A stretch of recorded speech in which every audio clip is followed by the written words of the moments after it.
अब ठीक है। मैं सब सोच रही कि इतने देर खुशी के आंसू गाइस।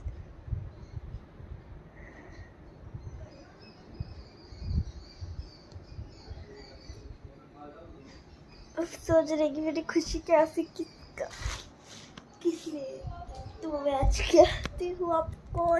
चलो हाँ, अभी मैं आपको बताऊंगी मेरी खुशी के आंसू इसलिए आए हैं क्योंकि नवरात्रि में आने को अभी कितना टाइम है।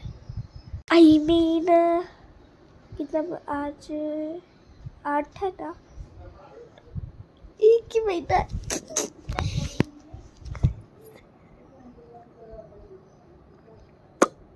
Guys bye. नवरात्रि का मेरा एक ब्लॉग भी आने वाला है, देखना।